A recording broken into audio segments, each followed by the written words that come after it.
Here we are. Hello. Are you there? You're not muted. Can you hear me? Yeah. I can hear you, yeah. They mute it while we play, while the little video plays, we get muted, but then they automatically unmute us. Oh, wow. Isn't that exciting? So look, it's Gladys. It's Gladys. I love Gladys. She's the queen. I love that her name is Gladys. Yes. Yes. How are you? How are you doing? I am well. Thank you very much. All right. Awesome. So hello, everybody out there in the world. Welcome how are you? How are you guys doing? Hopefully you're doing well. Welcome to this week's episode of this Monday's episode of I'll Take the L, where the L is for looks. I said looks. I was going back and forth between likeness and looks because I was like, I need an L word. And I was looking in the thesaurus and I was like, I gotta find one that means like appearance, but not appearance as something appears to you, like your physical appearance. So it was really difficult to find another word for that. And even the words that didn't start with L weren't very helpful either. So I don't feel too bad about that. Quick housekeeping note. We changed our schedule. We will only be streaming Mondays and Wednesdays now because Fridays are my busiest day of the week. And the last thing I want to do on Friday is try to act like I am not exhausted by 5 o'clock and ready to do a stream because it's just not possible. Fridays are my day that I do all the shopping and all that stuff. And I was just like, I can't do this anymore. So we're going to go to Monday and Wednesday. And if we feel like it will maybe pick up another day, I don't know. We'll see. But yes, so Monday, Wednesday schedule has been updated on Twitch. If you're watching on YouTube, you hear it now. So that is the one small housekeeping item. The other one I want to say at the beginning is we are so close to affiliate status. We just need 50 followers on Twitter. So we're almost there. If you haven't already, please follow the channel.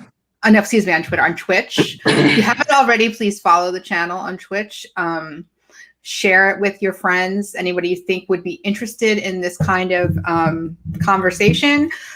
Would be helpful to us. Not that we would make a ton of money or anything, but it would be fun to be able to interact and bring you a couple of perks that you can do if you're on Twitch, But it would be really great for us if you could share the link and help us hit that goal. So we're there almost in everything else. We just need the number of followers. So that's my little plug for that. So we have another article this week that I found that came across my reader that I thought was really interesting because it seems to go hand in hand with what we talked about last week about languishing. Or I think it might be like a offshoot of languishing. But there is a new study that was just put out recently.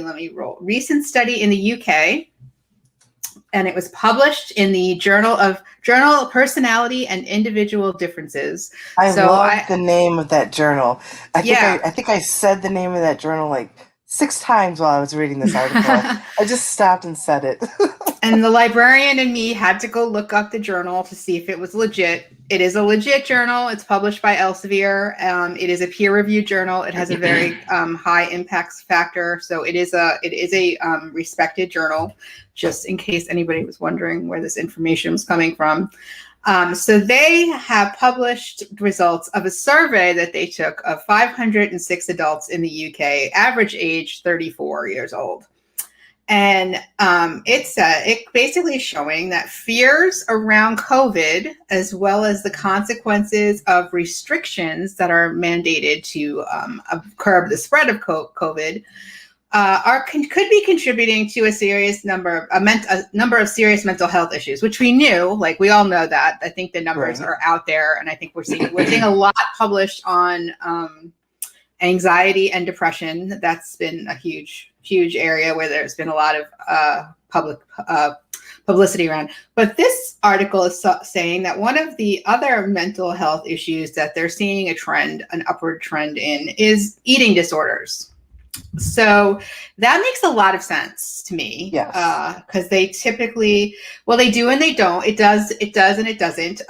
There was something else I was reading that I think I even shared with you that was talking about stress and anxiety and like binge eating disorder and it not being the actual cause. So it's kind of like they're kind of related, but they're not related, but they are related, if that makes any sense.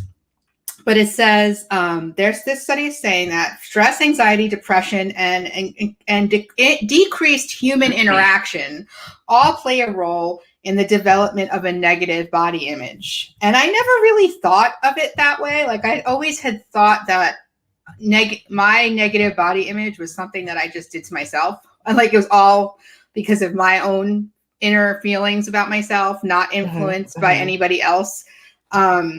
And it says, so this is what they're seeing right now. And it says, COVID has brought a lot of powerlessness and grief to people. So stress and anxiety, all these are emotional issues around COVID. And we tend to focus on external ways of coping when we're under emotional distress. So to me, that says people are either overeating possibly, or they're reverting into negative or destructive habits regarding like possibly like they have an eating disorder or have had disordered eating in the past. They might be relapsing, which is interesting. And the part that I thought was really interesting was they showed. So I don't know. I know you have a lot. You took a lot of notes and you have stuff to say. I just want to tell you what I found was funny, or not funny, but interesting. So it says a study found that for women, feelings of anxiety and stress caused by COVID-19 were associated with a greater desire for thinness. Among men, the study found that COVID-19 related anxiety and stress was associated with a greater desire for muscularity, and with anxiety also associated with body fat dissatisfaction. And so one coping mechanism many people resort to is food for comfort. So shutting down, and not exercising. So those are like the three things. And the other, she said, is over-exercising, starving oneself, or anorexia. So it's almost like you go to one extreme or the other. One extreme and the other, which is classic all or nothing thinking. Yes. And so like since the gyms are closed and all sorts of stuff like that, that's also having kind of an impact on this. It even says, let's see, pressure to lose weight or improve. Oh, so this is the other thing. They were talking about pressure to lose weight or improve appearances increased during lockdowns. With gyms shut down, the online fitness industry boomed, which we did see. Home workout equipment sold out in stores. Fitness trainers live streamed at home sessions, and celebrities used their platforms to share their personal workout routines, right?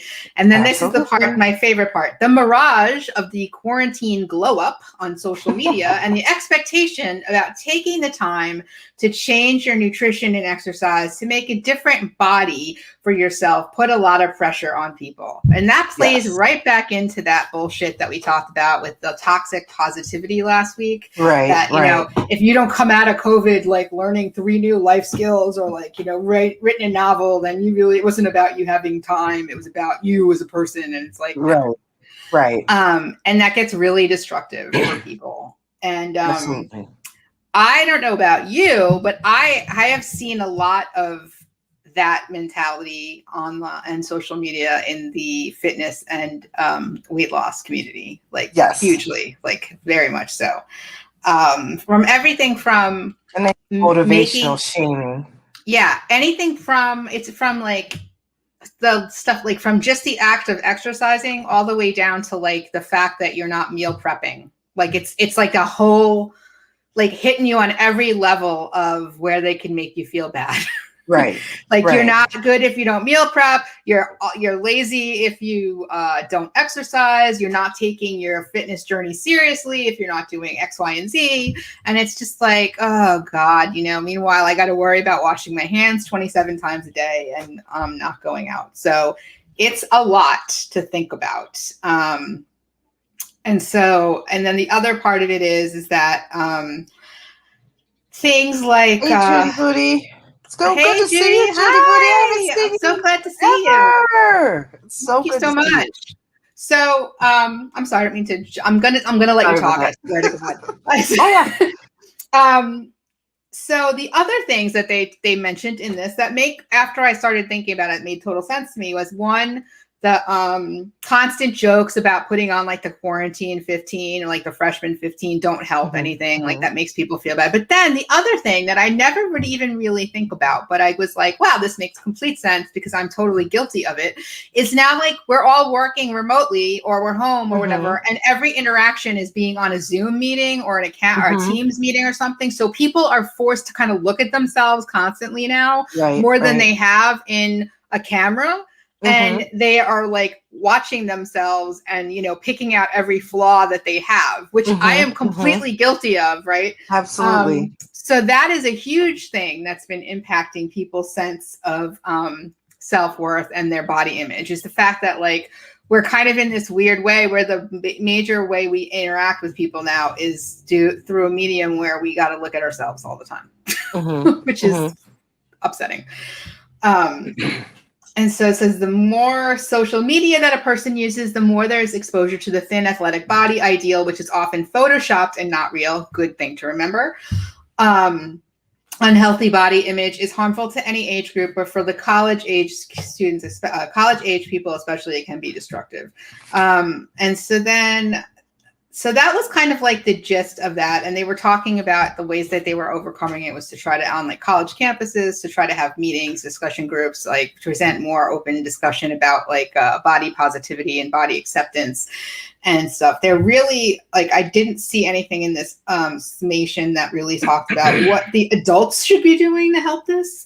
But, I also read, while I was like kind of poking around in this, was I kind of came across another article that was kind of interesting too, because there was one also that was about, let me see if I can get it. It's called The Second Pandemic, the enduring impacts of COVID-19 on mental health and well-being. So it talks about the stuff that we've all talked about already, like anxiety, stress. But there was an interesting thing. They talked about a study that two professors at Cornell, now this was like they were trying to use data that they already had to compare. And they said two professors at Cornell found a correlation between food restrictions, like so if people had allergies, health conditions, religious reasons, ideological reasons, etc., for why they would have restricting food, and loneliness. So they found that children and adults who ate restricted diets experienced increased feelings of loneliness when eating with others who did not have food restrictions. And this also increased what the study calls food worries, or an increased concern by restricted individual over how they'd be perceived by others since they couldn't participate, right? So then they say these findings highlighted the importance of food as a means of connection to others in social situations. It also suggested the potential for lonelier individuals to be at greater risk for negative health outcomes due to the sense of exclusion they felt. And they said none of the study reported clinical levels of loneliness, but their propensity to be lonelier than the general population has a greater possibility of leading to a worsened mental state and perhaps eating disorders. So I thought that was really interesting because it's taking on the stance that people like to be connected, and food is a major way that we're connected to people when we eat together. And now that restaurants have been closed for some time and we're not really socializing at all, that we are finding ourselves in really weird food situations, like socially eating situations, or even where some of us are restricting our eating. It's kind of bringing up a lot of feelings, and that's due to like the loneliness that we feel from not being able to socialize with people. And so I thought that was an interesting study that they had just happened to, it was done before a pandemic, but it illustrates how taking away what used to be daily activities, and they're talking now like about not just for adults, but talking about like students, so college students or younger students, like taking away daily activities for students, like eating together in a dining hall or cafeteria, can end up having lingering effects on their mental health. So this is also kind of making a statement about the fact that we're going to see a lot more probably mental health issues coming out of this. So I just thought that those two articles just opposed to each other was an interesting combination. And I kind of had an aha moment. I never would have thought about the being on camera constantly thing is like as contributing to a negative self-image, but it makes complete sense. Well, I find that really interesting because eating on camera is a practice that in my therapy that we use. I eat on camera with a large group of people for lunch groups. Okay. And it's it's in a therapeutic sense, it's to help stop the secret eating behaviors. It's to help set intentions behind meals. It's to help get accustomed to just getting over that whole like people are watching me eat Hey, and I'm Mark. uncomfortable. Hey, Thank you Mark. for dropping by. Great show this morning, this Wave at the afternoon, early camera, morning. even though you can only see Gladys. And Yes. Gladys doesn't wave at anybody. She only waves at you and she's going to hit you. But she's here Okay. with us. So what you're saying, you do a therapeutic like meal together. Yeah, and it does, when you have issues with food, like being able to eat in a group where there's no judgment for people watching you, regardless of what your disordered eating habits are, like it can be incredibly therapeutic.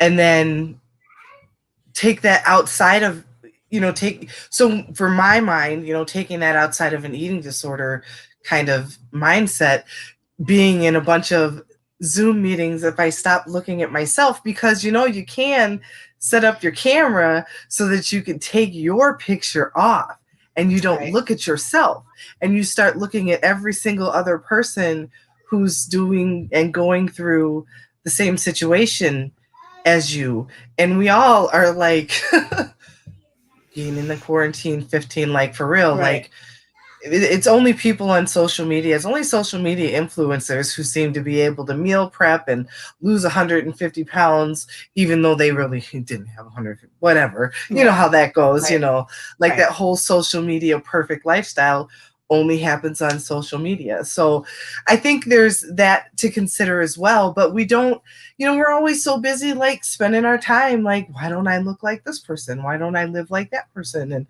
I know, me personally, I know I spend a good deal of my time looking at my life and, wondering why it's not like somebody else's life. And I struggle with that. So yeah, I think everybody does. I think it's just a human thing. We like are always comparing ourselves to other people.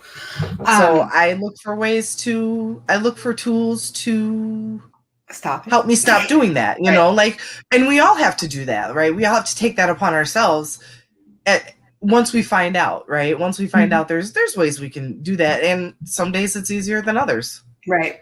And it's the part that, you're talking about how we can fix our cameras and not have, put a picture up or, however you want to do it. The problem is especially for, we are a very judgmental society, sadly. Absolutely true. Completely true. We judge without any context, everything, don't we?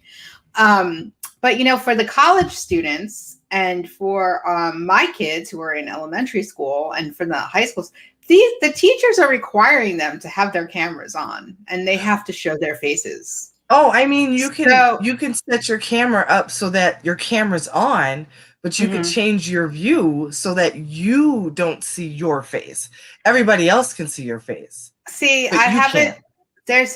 Can you do that in every piece of and all the software? Because I'm not sure. I don't know if you can in some of it because because that's been an issue for a lot of people because of whatever reason, privacy, not wanting people to see like how living situations, family, like all that. The fact that keeping having to keep a camera on as a requirement for the course is kind of not the greatest thing either. I get it. I understand why, especially for younger kids, you might need to do that.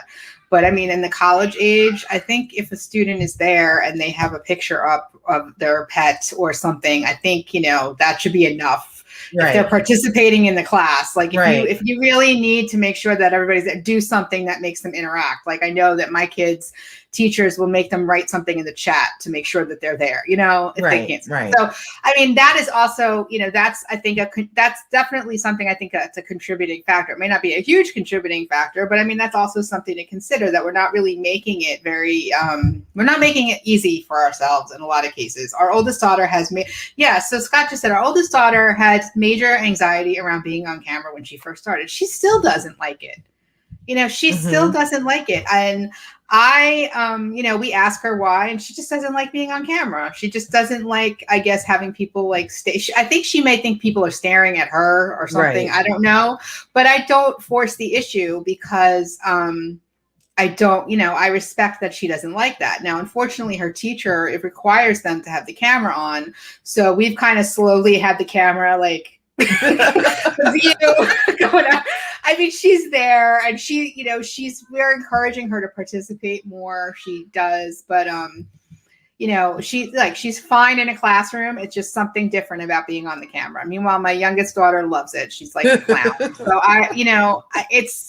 it's not something that everybody enjoys. Now add already a negative self-image on top of that, and now staring at yourself for an hour or several hours a day. And I can totally understand why it might be really difficult for people to do that. And then Mark says, I mentioned this earlier, it took me a long time to get used to streaming. Yeah, when Mark was streaming earlier, he was talking about his, how he had his camera set up and how he felt comfortable, his comfort levels, and being in front of the camera and how he would act or move. And, people are looking at you. They're watching their videos or they're watching what you're doing. And, it does take some time to get used to it, and you may not get used to it. I find I always tell people when they are streaming, if I'm enjoying their session, I always tell them I think you did great. I give a lot of positive feedback to people because I want them to realize that we're not staring at them, picking them apart. We're actually consuming whatever they're presenting us, whether it's music, whether it's a lecture, whatever it is, any information. I want people to realize that I don't care what the physical packaging looks like. I'm here because I like the person, I like the information, I like the activity. And I think that we get stuck in our head thinking oh my God, everybody's focusing on me and what I'm looking like. And that's all they're going to remember from this. And I mean, it's the same thing when you talk in public, right? So it's just different because now it's on the internet. I don't know. And and because we're having all this streaming, more and more people are able to access it. So, not so much in the classrooms, although I've heard of sniping happening in classrooms. So I'm not going to say it doesn't happen, but I mean, things like we're doing right now, anybody can watch us, right, and give us feedback. And, you have to be able to take that feedback. Very positive. Thank you. You're welcome, Mark. I think you're fantastic. I agree, Mark. This all leads back to probably an unhealthy focus on ourselves and our physical appearances. I think that now you add COVID on top of that, where we're in a situation, and I would be interested. This study was in was it 2019? I have to pull back. Do you know off the top? Was it 2019? I can't remember off the top. Hold on, let me look. Set my phone down outside my reach. Okay, so all right, so so this study, it was published. It didn't say what year. It said recent. So I don't know what that means. It says, let me look and see. Oh, I have the abstract. Hold on, I can tell you. It's from 2021. Okay, so this was this year. This was February of this year. I'm looking at the actual abstract in PubMed right now. Okay, so this was this one in personality and individual differences is from this year, and then there was another study that in the U.S. and Netherlands. So a survey of U.S. and Netherlands residents. Let me just find the date on that. This was a self-reported survey from last July. Showed that 62% of people with anorexia. What? And I love that look for her. I love that look for her, Scott. I love it. I have to do this. I can't give out faulty information. I'm sorry. I have to check. So according to this study, it's a self-reported survey, and it was in the Journal of International Journal of Eating Disorders. So it found 62% of people with anorexia experienced a worsening of symptoms as the pandemic hit last spring, and found that nearly a third of those surveyed with binge eating disorder, which is far more common, reported an increase in episodes. And then pressure to lose weight or improve appearances increased during lockdowns, online fitness. Yes. So what I was going to say was that it's, you're putting this attention back on yourself, like more than normal. And then you're adding in COVID, which is a time where I think we all felt a little bit out of control. Like we didn't know what was going on. We didn't have a lot of certainty right at that moment. And now what's the only thing that you can control if you're somebody who suffers from an eating disorder or disordered eating that's not specifically anorexia, bulimia? Like you control your diet, right? Like that's something you can do. I mean, you can control what how much you're going to eat, what you're going to eat. And I totally get that. I completely understand relapsing into something like that, because when you're and stressed out and feel out of control, you're going to grasp at something that makes you feel like you are in control of yourself, right? So my point when I was like kind of selling this episode, I was like, it's, if you feel like you've actually had really negative body image and like you are relapsing into destructive eating habits, or are just finding yourself overeating or maybe gained weight, like you're not alone, and there's actual data behind it to prove that this is an actual thing that's happening. I always like to I feel better when I have like something that shows me that this is not some weird phenomenon that only I'm experiencing, right. So was there anything else in there that you really like thought was like stuck out to you? So what really stuck out to me was the end of the article when we got to talking about, of course, body positivity, because you know how I feel about changing kind of the perspective or the lens that people look at body positivity, because I really feel like it's a useful outlook. And when I got to the end of the article and they were saying, if you feel bad about yourself, take a second look in the mirror and think of something nice to say about yourself, and all your problems will be solved. And that's that's not how that's not how it works, right? Like, and it's a muscle, right? It's just like mindful eating or mindfulness or intuitive eating or whatever. It's all a practice. It's a muscle that you have to work or whatever. But the way my therapist and my dietitian presented it to me was more of a continuum, right? And it's less body positivity and more about acceptance, right? And so it's kind of in a circle. Like the graphic that they presented to me was a straightforward line, but I like to visualize it as a circle with arrows, like a broken circle with arrows. And you can be anywhere on this continuum at any time. And it kind of starts with just body respect as opposed to positivity, because it's body positivity it's just not in here. It's I don't know. But it starts with respect, where you have no real positive or negative thoughts about your body. You just are not harming your body. You just respect your body. Whatever your weight is, whatever your flaws are, you just respect your body and you're not harming it. And then you can move forward to a body acceptance, where you accept your body where it is. You still don't necessarily have positive or negative feelings, or maybe you still have negative feelings, but you are just going to be like, okay, I don't like my hanging stomach, or I don't like my saggy skin, I don't like my scars, but today I'm worth more than the things I don't like. Right. And then there's trust, where you decide to like, okay, I'm just going to trust that my body is going to do the things. It's going to get me from point A to B. It's going to not send me into a diabetic coma. I'm going to do the things that I need to do for my body, and my body's going to do the things that I need it to do for me. And then you finish up with body love, where it's similar to like a long-term loving relationship, where, maybe there's like a slow burn instead of a hot fire, instead of a bonfire. It's like a slow burning ember, where you do love yourself. You really are taking care of yourself. And sometimes you have fights, and you can be anywhere on this continuum at any time.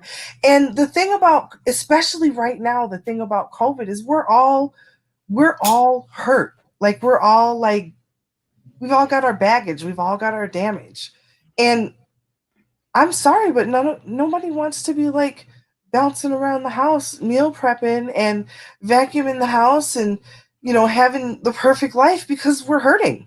Yeah. And sometimes we need to take a break and just be like, today, I'm not going to be toxically positive about my body because I really don't feel that way. Today, I'm just going to give my body what it needs, and I'm just going to trust that my body's going to do what it's going to do. And I'm just going to like work on some other stuff because I can't right now. Yeah. And that's okay too. And we never, like, everybody deserves to give themselves a break. You know what I mean? Everybody deserves that. Absolutely. Everybody deserves that peace. And so when you say like body positivity is more than a beauty standard, it's more than just seeing a woman with rolls or a 400-pound woman in a magazine. It's more than a beauty standard, and it's about how we treat ourselves as people.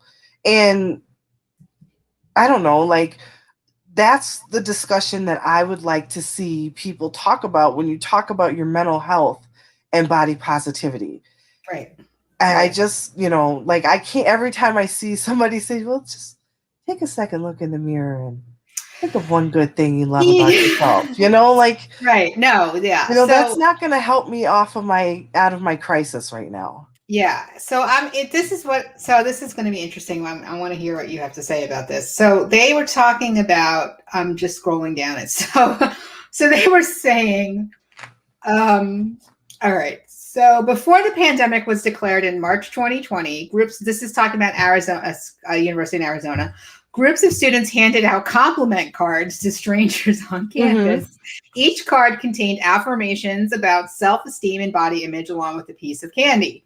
To adapt to COVID-19, right?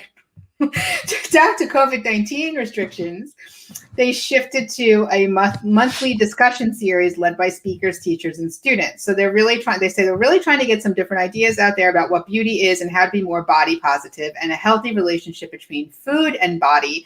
That's always been our intention. I think there's starting to be this recognition and movement of diversity and celebrating diverse bodies. So then there's also, this says Northern Arizona University students created the NAU Body Positivity Club. Organizers recruit members via social media. The club has more than 700 followers. So they say finding a community where students can be open and confident in themselves is important, especially during a time with limited ways of socialization. Groups can provide relief from constant negativity. But see, what it sounds like to me is what you just explained, right? As in, it sounded like. But what if you go in there and you're just not having a confident time? Right. What if you're not feeling good about yourself and you go in there and you're like, I just don't feel good about the way I look today, but I'm going to do A, B, and C and move on today. And that's not social media body positivity speak. Right. And they're going to say, no, look at yourself, celebrate your curves. Yep. Well, I don't want my fupa. Right. What if I don't want my fupa? Like, or just today, what if today I'm not feeling my fupa today? And, or I'm not feeling the rolls on the backs of my knees, or I'm not feeling the pain in my back because I'm 400 pounds and I'm depressed because of it today. Right. Like, these are all real things that you dismiss when you say take a second look in the mirror and say you love your eyebrows. Do you think that things like that, I mean, I get why they are doing this, but when I was listening to you talk about your group sessions and what you talk about with your therapist, and then looking at this description, I said it's like they're completely opposing things, right? They're not taking the same attitude. Like, one's very much the social media, blah, blah, blah, body image, body positivity. And yours is a therapeutic healing kind of let's deal with the problem approach to that, right? Different contexts, as you always remind us that, and that Absolutely. I was not aware of prior to that. I wasn't either. Do you think I wasn't either. So do you think like groups like this are helpful or harmful? Because, I mean, I understand how much they can do on a campus, but at the same time, I'm like, surely they have a therapist walking around. There's someplace that could get in a little deeper with these kids or these students, right? Well, I don't know. I really don't know. I mean, I think that I think that can we say other YouTubers' names as examples? Sure. I So mean, I don't have a like problem with it. Megan Ann. Megan Right. Ann she was a big body positivity supporter, and they helped her a lot. And then once she got some of her own self acceptance, she went her own way, and Right. she's still doing well for herself. And I think there is a place. I mean, I guess so, because you're not going to be 22 years old forever, you know. And I think that this, but at the same time, this is that age. Like, I don't know. Hey, Nova, Hey, I don't Nova. know. It's just so strange. I don't know. I feel like I feel like everything can be helpful to somebody and Right. everything can be harmful to somebody. So Absolutely. I mean, I feel like I'm sitting here preaching and like on my soapbox, and I don't have all the answers. I just want to say no, that again, because if no, but you have a anybody's listening, I perspective. don't have all the answers, You and have a I'm not a weight perspective loss success. that is So extraordinarily lacking in social or social media. I don't know, niche. I it's honestly like can you tell you, said, therapeutic. I just I don't hear a lot of therapeutic know. We use don't, because of we don't body talk about that, positivity. because And we're supposed to pretend this isn't a mental health issue. It's just like, you just don't have even, confidence in yourself. yeah, And you're just being, diet culture is making you feel bad about yourself. It's not. well, and even health at every size, like finding out that like there's physicians that I could work with who don't want me to gain weight. They just understand that I can't fix everything at once. And so they're not going to be like, you have to lose weight. Like, no, we're going to work on this. We're going to work on this. We're going to work on this in this order and see what happens. Right. Like, they're just not that doctor that you come in and like, and I've been so fortunate to have physicians that were like that Mhm. without even knowing it, you know. I don't know. Well, I just I feel like I think another weird un I think, I don't want to say unexpected, but again, I am not a member of the body positive like social media space. yeah. I was pretty much told under no certain terms I should not be in it. Like, I'm not allowed to be in it. I've had skin removal surgery, I've lost weight, I've had breast augmentation. I am not allowed to be in that. Like, It's not ridiculous. at all. So I will say that I don't know a tremendous amount. Like, you definitely know more about that space, even if you're not a part of it. Like, you've observed more of it. And you also have the perspective that from a therapeutic angle, which I find extremely helpful and fascinating, because nobody talks about, that, right? Hmm. That perspective. So I think, you're talking about going to a doctor and, them saying it's not, I don't need you to lose weight. I don't want you to gain weight. I don't need you to lose weight. We're going to just work with you. I think one of the weird things I saw that was a kind of really, I want to say, negative fallout to this whole like way of thinking, especially when it was like being Physics, we're talking about body image and body positivity and how mental COVID health. has affected our mental health around food and all sorts of stuff. Just our feelings. Just our feelings. Get a comfy blanket and a nice cup of tea and join us. Yes. But it's also right. Isn't it also going to the doctor and them telling you probably should lose weight, and not having that be like a complete, like, not it being a negative thing. Like, it's not an attack to you as a moral person. Like, it's not an attack on your moral fiber. Like, it just might be like, so you to be in better health, you need to drop like 15 pounds. Like, I mean, Hmm. Hmm. I was watching like when I was having my "you're not allowed, you're not welcome here" experience in this movement. It was during a certain time, a certain month, that they were celebrating something or making more Hmm. awareness of it, and the amount of hostility towards doctors was amazing. Like, I get Right. that people have shitty experiences with fat people, have shitty experiences with doctors. I could tell you my own stories of being fat and having shitty experiences with Hmm. doctors. But I've also had fantastic experiences with doctors, right? Right.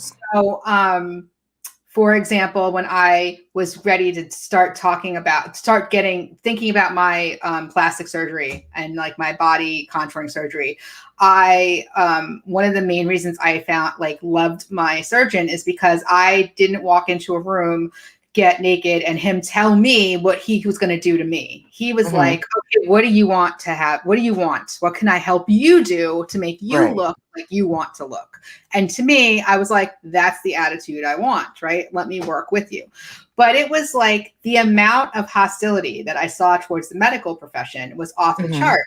And then, and that not so much even like I said, I understand it because there are many, many doctors, but I think maybe now in my as I've gotten older, when people talk to me about bad experiences with doctors, whether it be like at a physical or a special, my answer is always just find another doctor, because I'm not going to put up with that bullshit. Like I don't come here to be, I want somebody who's going to help me and look beyond my size on what the scale says. Right. So my answer is always like, kind of find a new doctor.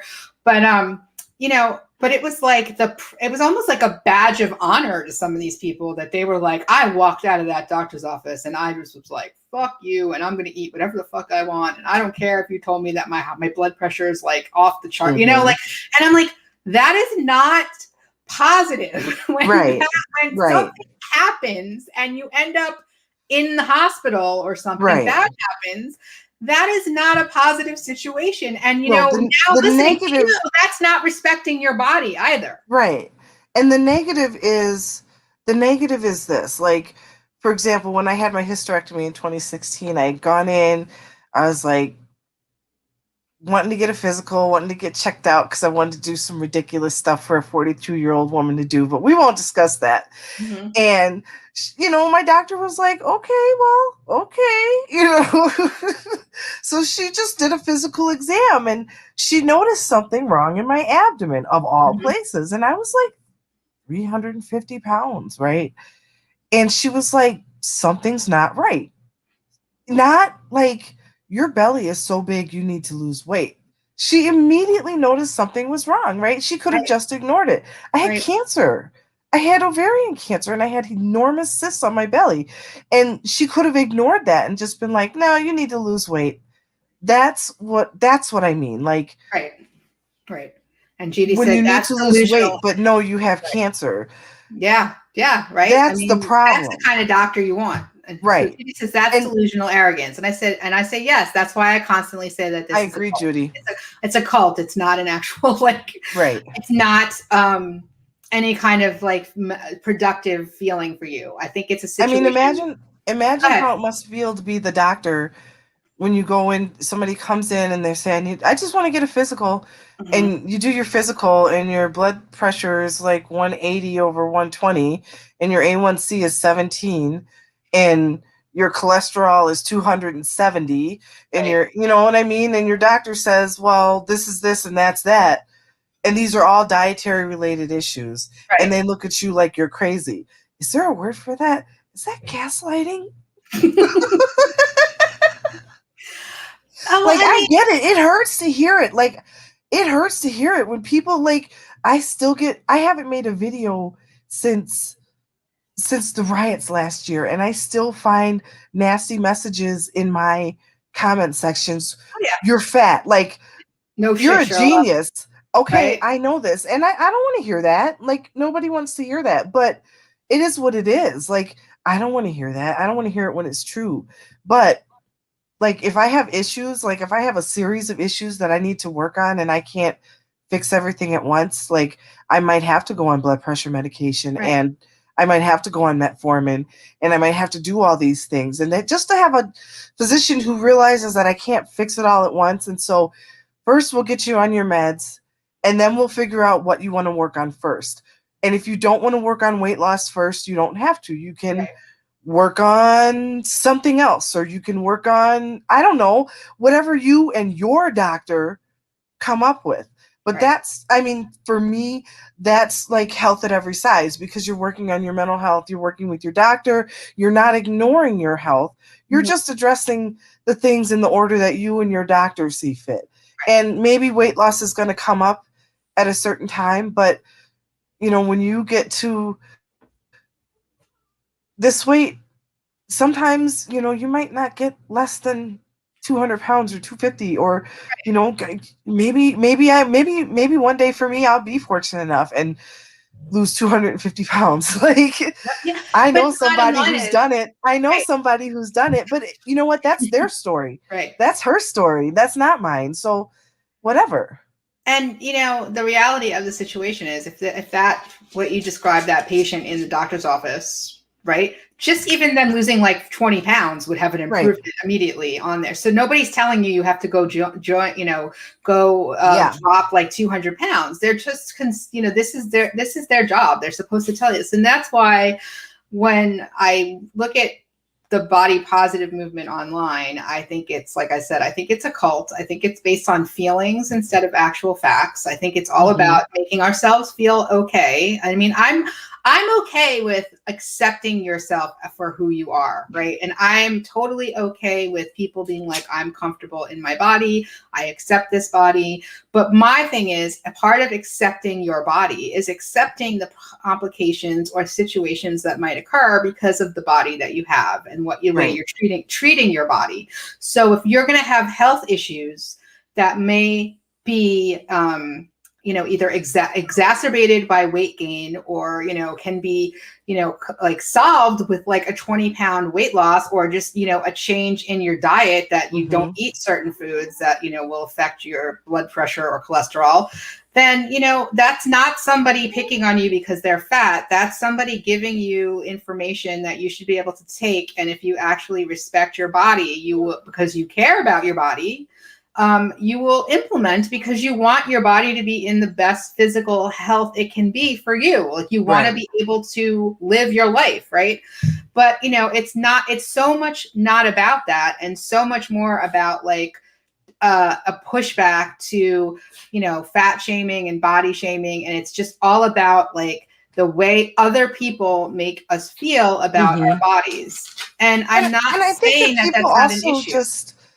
people just long to be somewhere where they're fully accepted for all of their nonsense, for all of their Right. bullshit. It doesn't matter whether they're right or wrong, and they could know they're wrong.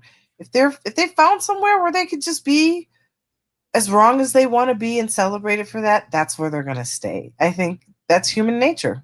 Yeah, it is. You're right. I mean, you're right. I mean, that's why cults exist. Mm-hmm. I mean, that's why like having this discussion with you now is so interesting and helpful to me, because like I read this article and I was like, okay, that's interesting. I mean, the data was interesting, and I would have liked to have seen a little bit more on, how to overcome or strategize to, like, if you are suffering. But like, I didn't really walk away from it being like, oh, this is a terrible article. Now I kind of feel like, wow, this is a really trite ending to this article, and it's probably going to do more damage than it does help people. Well, I mean, what are you going to do with body positivity? Like, the only thing that's out there right now, there's not the only thing. Like, the whole continuum thing. There's the lady who sort of presented that. Her name is Rachel Hartley. She has a blog, and I'll I'm give gonna you let the my link dog to out. that. Hold on a second. Go ahead. Talk. Oh, I will. I'll send you the link so you can put her blog in the description too. And she does a lot of like really interesting. She has a book and called Gentle Nutrition, and she has a really interesting blog that you might want to check out as well, Yeah, I where will. she talks a lot about mindful eating and the idea of that continuum and stuff like that. So there are people out there who are really kind of pushing forward this therapeutic idea of body positivity and a therapeutic use for health at every size. And I just, you just don't see it very much. So it's gonna be quiet. It's that silent voice. It's that still silent voice right now. And I honestly am not mad at that. I'm not mad at that, because I feel like the instant that more people start picking up on that therapeutic use, it's just going to get kind of corrupted in kind of like what happened with mindful eating. It's, you know what I mean? So I'm okay with, and not to say that I don't want people to find out about it, but I would think that it would be more ideal if people would find out about it through the use of professional practitioners. I long for more people to get help. There's so many people right now, as referenced by this article, who are just struggling from isolation, and it's triggering binge episodes, it's triggering anorexia, it's triggering purging, it's triggering all sorts of disordered eating, and people just need help. And I mean, there are experts in the field of therapeutic body positivity, just experts in the field of eating disorder recovery, and there's help for people out there. And you know, if you're come across this stream and any of this resonates with you, there's help for you. Yeah, there is. I mean, it's you know, there was something that came across my brain just while you were listening to talk. So why do you think that in the social media space, it's treated like it's not an actual illness that needs therapeutic intervention? Eating disorders in general, or binge eating?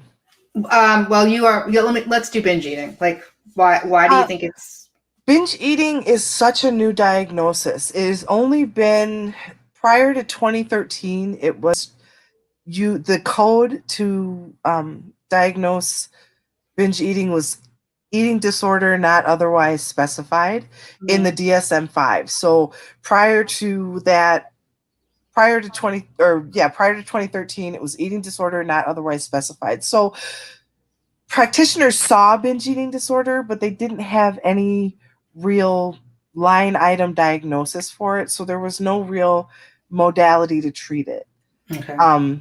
They knew it, like they saw people binging and not purging. They saw specific behaviors attached to it. Mhm. Eating at nighttime, eating large amounts of food, eating faster than other people, the guilt and the shame attached to it, the loss of control when eating, those specific hallmarks that belong specifically to binge eating that separate it from all other eating disorders. But Right. so it didn't have a diagnosis. And then all of a sudden in 2013, it did. But, you know, we're just fat people. We're just fat people. Just push away from the table. Because not all morbidly obese people have binge eating disorder. But almost all binge eaters are morbidly obese or will become so. Right. So it's really hard. You can't, and not all bingers have binge eating disorder either. Some people just binge eat occasionally. Yeah. So it's really hard to look at somebody and say that person has binge eating disorder. So I think that as the years progress and more people get treatment, and I mean, more people have binge eating disorder than have anorexia and bulimia combined. Yeah. And it's interesting because that seems to in my observation of this space on YouTube or in social media, everybody who I follow or everybody who I've followed or people who seem to be popular they all suffer from binge eating disorder. Like they all say that they have binge eating disorder. I wonder how many people are actually diagnosed with well, that's what I'm saying, because they all say it and none of them ever talk about it in a therapeutic way at all, ever. Like they never, and I'm not saying that we're not owed anybody's therapy. Like we're not. Right. But I would think that if you were somebody who's putting all that out there, you would want to at least talk a little bit about what you're doing to overcome. And you are the first person I've ever became friends with. You're the only person I know as binge eating disorder who's ever spoken in the terms of what the therapeutic, process is for it. And, before that, I had all sorts of wrong assumptions about it.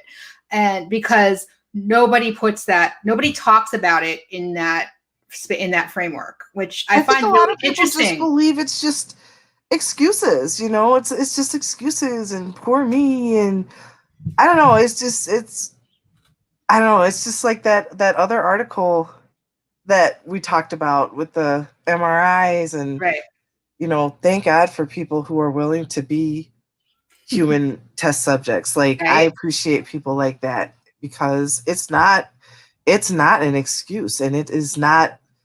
I wouldn't choose to be this way. Yeah. Just want to let people know.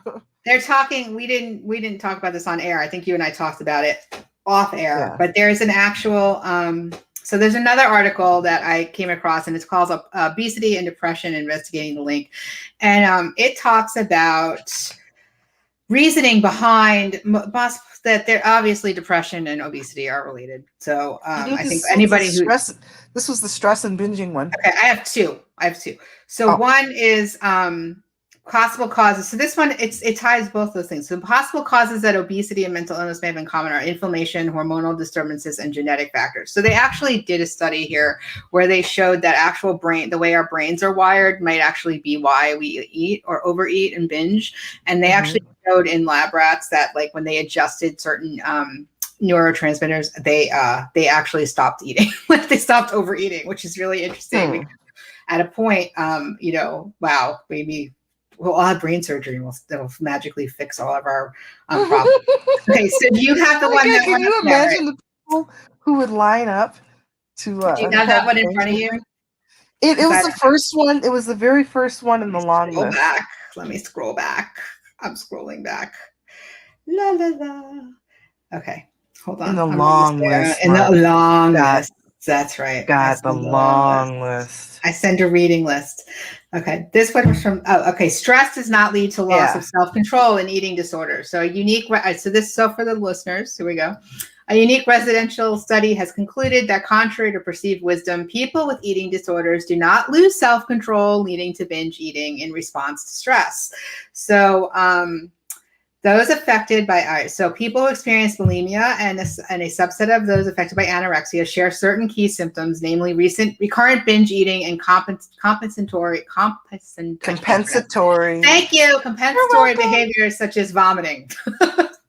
The two disorders are largely differentiated by body mass index. Adults affected by anorexia tend to have BMI of less than 18.5 kilograms, and more than 1.6 million people in the UK are thought to have an eating disorder, 3/4 of whom are women. So one prominent theory of binge eating is that it's a result of stress, which causes individuals to experience difficulties with self-control. However, until now, this theory has not been directly tested in patients.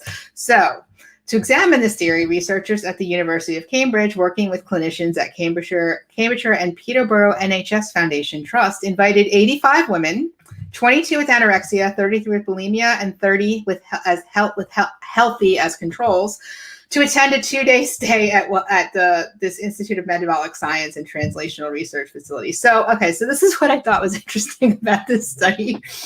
Okay, so it has an eating behavior unit, so it looks at that. But this was a study. I don't mean to laugh. It just sounds absurd to me, but this is a study where, they would give people, it was like a 2 days. So they gave you breakfast and then you like fasted for the day, right? Or, had a period of time where you weren't eating. And during that period of time, they took all the subjects over and made them undergo like testing, right? While they were kind of hooked up to MRI. And they, increased the level of stress in the testing, like by telling them, if you get it wrong, it's going to work against you. Like they gave them a lot of told them things that would make their anxiety spike. And then after they did that, they brought them back and they had an all-you-can-eat buffet. And they wanted to see how people responded to their stress. Did they go and eat at an all-you-eat buffet and pig out, or did they, how did they act? So, during I know, right? It's real. The people who make up these studies, it's insane, right? So it says during their stay each morning, the women would receive controlled meals provided by a nutritionist. The women then underwent a fasting period, during which they were taken next door to a brain imaging center where they performed tasks while their brain activity was monitored using a functional MRI. The first task involves stopping it's basically they have to touch things on a screen and then they kind of make them do it more and more. Okay, so they were asked to carry out a series of mental arithmetic tests while receiving mild but unpredictable electric shocks. And we're told that if they failed to meet the performance criteria, their data would be dismissed from the study. They were given feedback throughout the task, such as your performance is below average. Wow. The woman then repeated the other task again. So once they'd been completed, but while the volunteers might still be expected to be in a heightened state of stress, they returned to the eating behavior unit where they were offered an all-you-can-eat buffet in its relaxing lounge and were told they could eat as much or as little as they want. And as the second day of the study, the volunteers carried out the same tasks, but without the added stress of unpleasant electric shocks or pressure to perform. And so it says for some participants, the order of the days were reversed. So they had two different things going on in opposite, so they could actually see the results better, right? And so the idea was to see what happened when women were stressed. Did it affect key regions of the brain important for self-control? And did that in turn lead to increases in food intake? What we found surprised us and goes counter to prevailing theory. They found even when they were not stressed, those women with bulimia performed worse on the main task where they had to stop the rising bar as it reached the middle bar. But this was not the case for those affected by anorexia.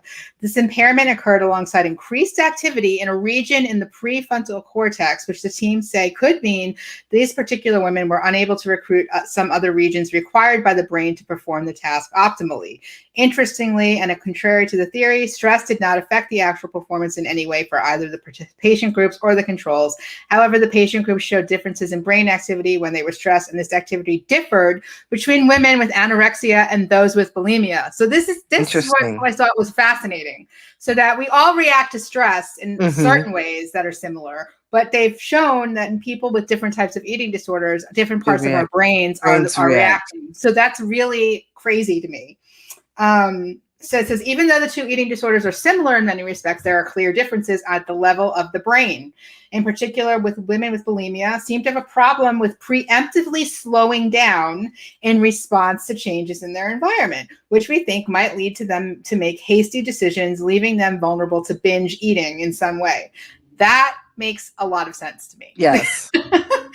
Absolutely. And that has nothing to do with stress. Like stress may be there someplace, but that's not stress. That's not stress. That's just decision making. Right. And so that's interesting. So then okay, so it says the theory suggests these women should have eaten more when they were stressed, but that's actually not what we found. Clearly, when we're thinking about eating behavior in these disorders, we need to take a more nuanced approach. So the findings were published last year. They took blood samples as they performed the task to look at metabolic markers that are important for our sense of feeling hungry or full. And they found that levels of these hormones are affected by stress. So I guess that's where some of the theories must have came from, is that, stress hormones affect you. And so under stress, patients with anorexia had an increase in ghrelin, a hormone that tells us when we are hungry, but they also had an increase in peptide tyrosine, a satiety hormone. In other words, when they are stressed, people with anorexia produce more of the hunger hormone, but contradictorily also more of the hormone that should tell them they are full.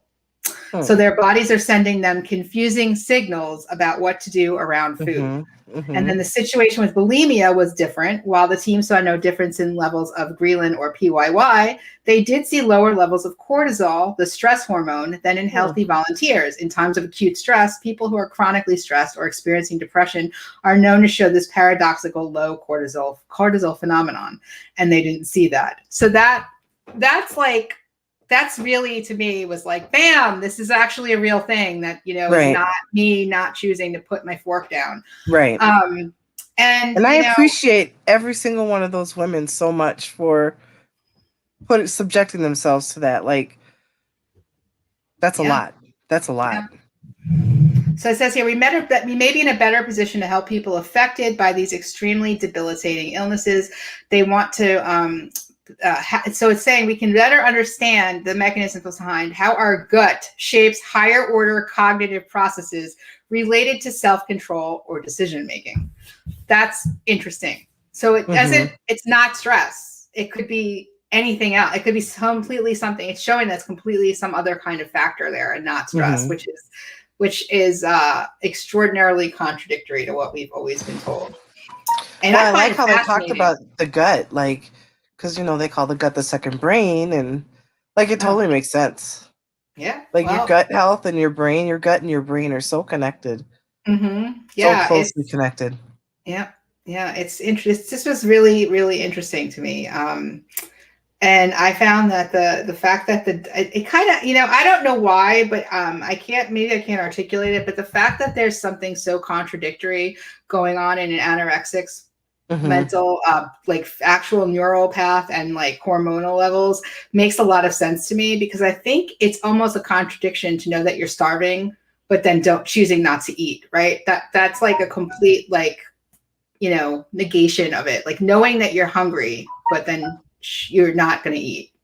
Knowing that you're hungry and then getting a signal from your body that says that you're full, and you're supposed to, I mean, you found yourself in this position where you're supposed to trust your body. Like, this is like, I mean, it's an eating disorder. Like, how it's insane. Like, not the people, like the disorder is insane. Right. Yeah. Like, Yeah.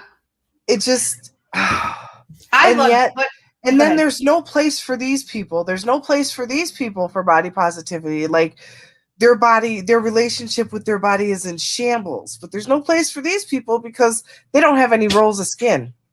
Right. Exactly. What I'm loving about all of this research that's coming out right now is that more and more it's showing that obesity is caused by a wide variety of factors other than you overeating. It's showing that there are actual chemical, like genetic, brain active, like all these actual kind of physical things happening in somebody's body that are making them either, like more apt to be obese, or it actually is contributing factor to their obesity, and which is like the complete opposite of everything I ever heard my entire life. I don't know about you, but for me, completely. Ever. And yeah. But we still fight these battles. We still fight against all this misinformation, and I'm just glad that it's crazy to think like there's so much to like grieve from 2020, but I don't grieve being diagnosed with binge eating disorder. It's been so like up and down, and like when I first got diagnosed, I first started therapy, and it was like, oh, this sucks. And then things started to get a little bit better, and then I had like my first relapse. Hi, Ginger Girl. Hey, don't metabolize sugar so well, so we tend to be, yeah.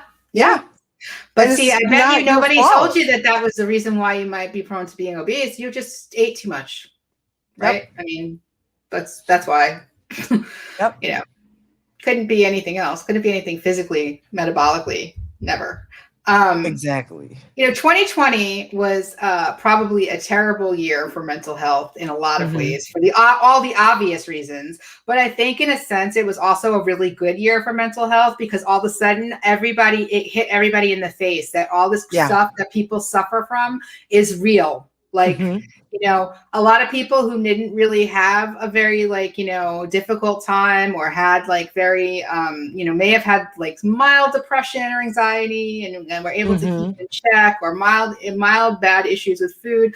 Like all of a sudden 2020 comes and it's like, bam, in your face. And we're now like, I feel like we're talking more about these type of situations. Like, I feel like even though everybody's mental health may have taken a decline in 2020, I think that coming out of it, it's beneficial that we're able to talk about it more. I think, it sucks, because something else I was reading about the fact that, even though we're seeing a lot more mental health problems coming out, the options as far as therapy goes suck, because of the fact that we have to have online therapy, or, whatever the COVID restriction, like whatever now it seems like it's loosening up, but at the beginning it was really hard for people. Like if you weren't adept with technology, or you didn't know, it was just hard for people to have therapy over the phone, or, on through Skype. But I think, I don't know what I would have done without online therapy.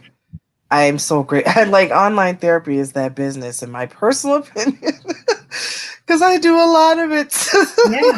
Judy says, I finally felt a sense of normalcy in 2020. People finally understood firsthand what I've dealt with for the last 17 years. Men. Yes, absolutely. Absolutely. This is exactly like what we talked about last week with languishing. Like, we finally got a name for it, that everybody feels the same thing, right? But that was a result of the pandemic. this is what people have been dealing with their entire lives, and other people are starting to see how difficult it is for some of us walking around. So I hope, and a lot of people who never thought they would deal with stuff like this are now having to deal with this. Yeah, a lot of people are. I mean, I'm not even just talking about for yourself. I think that there are parents who are dealing with these issues with their children. There are, spouses, friends, partners dealing with it with people in their life. So I think you're seeing it in, I think it's kind of hard to escape in any way, like, unless you're completely isolated. I think you're probably in your own depression then. But right. I think that it was kind of, I don't want to say a wake-up call, but I think it was enlightening for a lot of people.